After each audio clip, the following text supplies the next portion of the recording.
Audio number 5। बहादुर हो तो सच्चाई की राह पर बढ़ो। सन 1922 में अमावस्या की एक काली रात और वामक नदी का किनारा। गुजरात के प्रसिद्ध समाजसेवी रविशंकर महाराज नदी के किनारे पगडंडी पर आगे बढ़ते चले जा रहे थे। तभी उनके कंधे पर पीछे से हाथ रखते हुए किसी ने कहा, महाराज, आप आगे कहाँ चले जा रहे हैं? चलिए वापस लौट चलिए। महाराज ने स्वर पहचान लिया। पूछा, कौन है? पुंजा? हाँ महाराज, आगे मत जाइए, आगे खतरा है। कैसा खतरा? आगे रास्ते में बहारवटिया छिपे हैं। कौन? नामदरिया हैं? हाँ वही हैं। मेरी राय है कि आप आगे न जाएं। व्यर्थ में ही इज्जत देने से क्या लाभ होगा? महाराज हंसे। उन्होंने कहा, भाई, मेरी इज्जत इतनी छोटी नहीं है जो थोड़ी सी बात में समाप्त हो जाए। मैं उन्हीं की तलाश में इधर आया था। चलो अब तुम ही मुझे वहां पहुंचा दो, क्योंकि तुम्हारा सारा रास्ता देखा है और वह ठिकाने भी तुम्हें मालूम हैं जहां यह लोग छिपे रहते हैं। नहीं नहीं महाराज, मेरी हिम्मत वहां जाने की नहीं है। अगर उन्होंने कोई हमला किया तो मैं आपको बचा भी न पाऊंगा और मेरे प्राण बेकार में चले जाएंगे। इतना कहा पुंजा ठिठक गया। अच्छा तो तुम रुको, मैं आगे जाता हूं। इतना कहा महाराज आगे बढ़ गए। वह चलते चलते एक खेत की मेड़ पर खड़े हो गए। इतने में ही उन्होंने देखा कि एक व्यक्ति साफा बांधे बंदूक लिए उनकी ओर बढ़ता चला आ रहा है। जब दोनों के बीच की दूरी कम रह गई तो उसने सामने बंदूक तान दी। महाराज खिलखिलाकर हंस पड़े। उन्हें वारदोली सत्याग्रह का स्मरण हो आया और उनका साहस दुगुना हो गया। वे बोले, क्यों, क्या आज अकेले ही हो? तुम्हारे अन्य साथी कहाँ हैं? अब महाराज और बंदूकधारी दोनों ही पास की झोपड़ी के निकट आ गए जहां अन्य डाकू छिपे थे। एक ने गरज कर कहा, खबरदार, जो एक कदम भी आगे बढ़ाया। और महाराज लापरवाही से उसी ओर बढ़ने लगे जिस ओर से यह ललकार आई थी। सामने एक घुड़सवार डकैत ने आकर पूछा, तुम कौन हो? मैं गांधी जी की टोली का बहारवटिया हूँ। आओ हम लोग बैठकर बातचीत करें। मैं तुम सबको बुलाने ही तो आया हूँ। इतना कहकर महाराज ने घोड़े की लगाम पकड़ने के लिए हाथ बढ़ा दिया। सब लोग उसी झोपड़ी के पास बैठ गए। महाराज ने समझाना शुरू किया, भाइयों, यदि तुमको जौहर ही दिखाना है तो उन अंग्रेजों को क्यों नहीं दिखाते जिन्होंने सारा देश ही तबाह कर दिया है। इन गरीबों को लूटकर मर्दानगी दिखाना तो लज्जा की बात है। अब गांधी जी के नेतृत्व में शीघ्र ही आंदोलन शुरू होगा। यदि तुम में सचमुच पौरुष है तो गोली खाने चलो। गांधी जी ने तुम सबको आमंत्रित किया है। यह कहते कहते महाराज के नेत्र सजल हो गए, गला रूंध सा गया। डाकू इस अतरंग स्नेह से अभिभूत हो उठे। अपने हथियार डालते हुए उनके सरदार ने कहा, आप निश्चिंत होकर जाइए। आज हम आपके गांव में डाका डालने को थे, पर अब नहीं डालेंगे। साथ में एक आदमी भेज देता हूँ। महाराज ने कहा, आप मेरी चिंता न करिए, मैं अकेला ही आया था और अकेला ही चला जाऊंगा। साथ देना है तो उस काम में साथ दो जिसे गांधी जी ने और भगवान ने हम सबको सौंपा है। डाकुओं में से कई ने कुकृत्य छोड़ दिए और कईयों ने सत्याग्रह आंदोलन में भारी सहयोग दिया। आत्मविश्वास की विजय। राजनीतिक जीवन में आने से पूर्व भी स्वर्गीय राष्ट्रपति डॉक्टर राजेंद्र प्रसाद अत्यंत सरल, सीधे, अल्पभाषी और अनुशासन प्रिय थे। आत्मविश्वास स्वर्गीय राष्ट्रपति के जीवन की बहुत बड़ी विशेषता थी।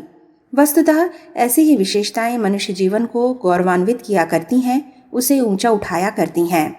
घटना राजेंद्र बाबू के विद्यार्थी जीवन से संबंध रखती है। वे केवल विद्यालय में अपनी सरलता और अनुशासन प्रियता के लिए ही सम्मानित न थे, वरन परिश्रम पूर्ण अध्ययन में अग्रणी विद्यार्थियों की कोटि में भी उनका नाम लिया जाता था। वे कहा करते थे, जो विद्यार्थी अध्ययन काल में मन लगाकर नहीं पढ़ते, शील, शरीर और चरित्र की रक्षा और विकास नहीं करते, उनकी नींवें कच्ची रह जाती हैं। बड़े होकर वे कोई महत्वपूर्ण कार्य नहीं कर सकते, इसके सिवा कि रोजी रोटी के लिए इधर उधर भटका करें। अपने सिद्धांतों को उन्होंने दूसरों को मनवाया हो या नहीं, यह दूसरी बात है, पर स्वयं बड़ी लगन, दृढ़ता और आत्मविश्वास के साथ उस पथ पर चले। संभवतः उसी साधना का प्रभाव उनको राष्ट्र के सर्वोच्च सम्मान तक पहुंचाकर ले गया। संसार में जितने भी महापुरुष हुए हैं उनमें ऐसी विशेषताएं अवश्य पाई गई हैं, या यूं कहना चाहिए कि जिन्हें विश्व में कुछ विशिष्ट कार्य, पद, यश, सम्मान की महत्वाकांक्षा हो। सैद्धांतिक सच्चाई, ईमानदारी, दृढ़ता, आत्मविश्वास के ऐसे क्षण उनके लिए भी अत्यावश्यक हैं। मनुष्य आत्मिक गुणों की विशिष्टता और संकल्पशीलता के भरोसे पर ही उन्नति के उच्च शिखर चढ़ जाता है। डॉक्टर राजेंद्र बाबू परिस्थितियों के पीछे नहीं चले, वरन उन पर विजेता की हैसियत से छाए रहे। विद्यार्थी जीवन की बात है कि गहन अध्ययन के बाद जब परीक्षा का समय निकट आया तो वह बीमार हो गए। मलेरिया के कारण काफी समय बेकार चला गया। अतएव अध्यापकों को भी उनकी सफलता पर संदेह होने लगा। साथियों ने उस वर्ष परीक्षा न देने की सलाह दी, पर राजेंद्र बाबू को अपने अध्ययन पर विश्वास था। उन्होंने कहा, तब या अब से फर्क नहीं पड़ता। मैंने जो पढ़ा है मेहनत से पढ़ा है। मुझे अपना पाठ भली प्रकार याद है। परीक्षा दूंगा और उसमें सफल भी होऊंगा। उनका यह आत्मविश्वास अतिशयोक्ति न था। जब आलसी और परिश्रम न करने वाले छात्र परीक्षा में चालाकियों से उत्तीर्ण हो जाते हैं तो पूरे वर्ष कठिन परिश्रम से अपना सबक तैयार करने वाला विद्यार्थी असफल कैसे होने लगा। उन्होंने विश्वास के साथ परीक्षा दी। सब पर्चे अच्छी तरह हल किए। कहीं कोई चिंता या घबराहट नहीं हुई। दुर्भाग्य से परीक्षा फल सुनाया गया तो उसमें राजेंद्र प्रसाद का नाम नहीं आया। जब सब विद्यार्थियों के नाम बोले जा चुके तो राजेंद्र बाबू ने पूछा, मेरा नाम नहीं बोला गया। आचार्य ने कहा, तुम अनुत्तीर्ण होगे। राजेंद्र बाबू ने कहा, ऐसा कभी नहीं हो सकता। मैंने परिश्रम के साथ पढ़ाई की है। परीक्षा का नक्शा मेरी आंखों में है। मुझे अपने हल पर विश्वास है। उसी प्रकार यह भी कि मैं असफल नहीं हो सकता। आचार्य ने बैठने को कहा। राजेंद्र बाबू नहीं बैठे। आचार्य ने 5 रुपए जुर्माना बोल दिया। फिर भी वे नहीं हिले। जुर्माना और किया गया और इस तरह 50 रुपए तक पहुंच गया। पर राजेंद्र प्रसाद अपने विश्वास से न डिगे। विद्यालय में हलचल मच गई। कार्यालय में फिर से खोज हुई तो पता चला कि लिपिक की भूल से उनका नाम छपने से रह गया था, जबकि वे उत्तीर्ण थे और उन्हें सर्वाधिक अंक मिले थे। सच्ची श्रद्धांजलि। सन्मार्ग प्रदर्शन करने वाले ऐसे पिता से बिछोह। टेलीग्राम में लिखे शब्द कनपटियों में हथौड़ियों की तरह बजने लगे। उन्हें इस तरह पड़े देख पास खड़े लोगों ने चेहरे पर पानी के छींटे दिए। जेल अधिकारियों को डर था कि इस तरह कहीं यह भी मर गया तो। मूर्छा टूटी। उन्होंने पलकें झपकाई। एक बारगी सबकी ओर देखा। अपने को संभालने की कोशिश की। उठकर सचेतन हो बैठ गए। पास पड़ा कागज का टुकड़ा घूर घूर कर उन्हें देख रहा था। उसमें लिखे दोनों शब्द मस्तिष्क में अभी भी चमक रहे थे। इधर मित्रों ने जी जान लगाकर कोशिश की कि सरकार उन्हें पैरोल पर छोड़ दे ताकि पिता को पुत्र अपनी सविधि श्रद्धांजलि दे सके। कोशिश बेकार नहीं गई। सरकार उन्हें छोड़ने के लिए राजी हो गई। इस कार्य में अधिकारियों के मन में एक दबा छुपा गर्व भी था कि वह उन पर विशेष कृपा कर रहे हैं। वह अपने को स्वस्थ सहज करने का प्रयत्न करते हुए बैठे थे। इतने में एक मित्र ने रिहाई का समाचार उन तक पहुंचाया। बोला, चलने की तैयारी करो। रिहाई किसकी? उनका स्वर आश्चर्य से भरा था। तुम्हारी। क्या पिताजी को श्रद्धांजलि नहीं देनी? मित्र उनके वाक्य को सुनकर हतप्रभ हो गया था। कर्तव्य से पलायन को श्रद्धांजलि का नाम मत दो। मुझे किसी की कृपा नहीं चाहिए। पिताजी सारी उम्र जिन आदर्शों के लिए अपने प्राण की बूंदों को निचोड़ते रहे, उन्हें मैं ठुकरा नहीं सकता। वह कुछ देर रुके, आंखों के कोरों में ढुलक आए आंसुओं को पोंछा, फिर बोले, श्रद्धा आदर्शों के प्रति समर्पण का नाम है, और जब आदर्श न रहे तो श्रद्धा कैसी? और कर्तव्य, वह भी तो आदर्शों के प्रति समर्पण का सक्रिय रूप है। मैं इसी रूप में उन्हें श्रद्धांजलि अर्पित कर रहा हूँ, करता रहूंगा।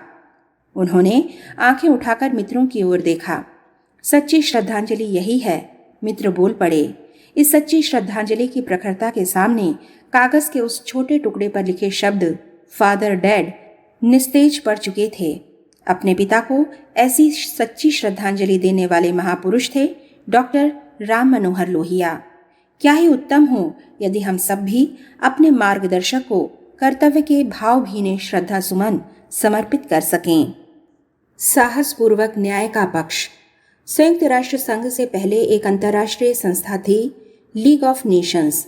इस संस्था का गठन भी उन्हीं उद्देश्यों से किया गया था जिसके लिए कि आगे चलकर यूएनओ का गठन हुआ। लीग ऑफ नेशंस कहने को तो विश्व शांति और अंतर्राष्ट्रीय सद्भावों की स्थापना के लिए काम कर रहा था, पर उसका उपयोग प्रायः यूरोपियन राष्ट्र अपने निहित स्वार्थों की पूर्ति के लिए ही करते थे। संघ की बैठक भी यूरोप के अंग्रेजी मित्र राष्ट्रों में ही हुआ करती थी। तब लीग ऑफ नेशंस की बैठक जेनेवा में हो रही थी। इस बैठक में भारत सरकार का प्रतिनिधि भी भाग ले रहा था। यद्यपि नियमानुसार परतंत्र देश इसके सदस्य नहीं बन सकते थे, लेकिन अंग्रेज यह प्रचारित कर रहे थे कि वे भारत की शासन व्यवस्था में कम से कम हस्तक्षेप करते हैं, तथा वह भी आवश्यक होने पर। आवश्यक वहां समझा जाता था जहां कोई समस्या हल नहीं हो रही हो, क्योंकि उनके प्रचार का यह भी एक मुद्दा था कि भारतीय पिछड़ी जाति के हैं और उन्हें शासन चलाना भी नहीं आता। इसी भ्रामक प्रचार की पुष्टि के लिए अंग्रेजों ने भारत सरकार का वह सदस्य प्रतिनिधि बनाकर भेजा जो उनका अंध समर्थक था। प्रतिनिधि के रूप में अंग्रेजों के भक्त राजा महाराजाओं में प्रमुख बीकानेर नरेश को भेजा गया था। अतः प्रतिनिधि की हैसियत से पहुंचे बीकानेर नरेश ने वही भाषण दिए जो अंग्रेजों ने तैयार कराए थे और जिनसे भारत में साम्राज्यशाही की जड़ें मजबूत होती थीं। उनके भाषण का केंद्रीय प्रतिपादन यह था कि भारतीय जनता को अंग्रेजी राज में कोई तकलीफ नहीं है और इस शासन में वहां दूध की नदियां बह रही हैं। तब बर्लिन में पढ़ रहे एक भारतीय विद्यार्थी की आंखें इन भाषणों को समाचार पत्रों में पढ़कर विस्फारित रह गईं।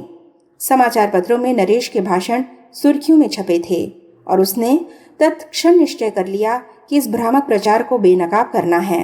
उसने निश्चय किया कि लीग की बैठक में ही सभागृह के भीतर इस प्रकार के वक्तव्यों का विरोध करना है। अपने एक सहपाठी मित्र को लेकर वह भारतीय छात्र जेनेवा पहुंचा। दोनों मित्रों ने किसी प्रकार जोड़ तोड़ बिठाकर सभागृह में जाने के लिए 2 पास की व्यवस्था की और गैलरी में जाकर बैठ गए। सभा की कार्यवाही आरंभ हुई और शांतिपूर्वक चलने लगे।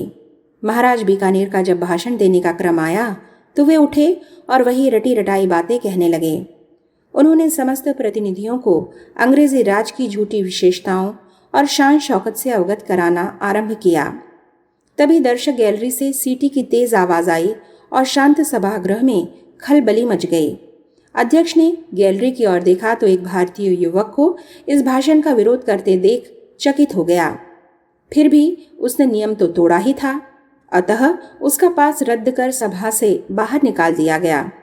युवक को लगा कि गलती हो गई है और एक स्वर्णिम अवसर हाथ से निकल चुका है। फिर भी झूठ को बेनकाब तो करना ही था, अतः दोनों मित्रों ने विचार विमर्श कर एक योजना बनाई। उस योजना के अनुसार उक्त विद्यार्थी ने लीग के अध्यक्ष के नाम एक खुली चिट्ठी लिखी और अखबारों में प्रकाशनार्थ भेजी, जिसमें महाराज द्वारा प्रचारित बातों का खंडन किया गया था। लू त्रावेलियोनेनाइट अखबार ने उस चिट्ठी को अविकल छाप दिया। दूसरे दिन दोनों मित्रों ने अखबार की बहुत सी प्रतियां खरीदी और प्रतिनिधियों में अखबार की एक एक प्रति सभी को बांटी। इससे लीग की बैठक में अतथ्यपूर्ण भाषण नहीं हो सका। निर्भीकता पूर्वक सत्य और तथ्य का पक्ष प्रस्तुत करने का साहस करने वाला यह युवक डॉक्टर राम मनोहर लोहिया ही थे।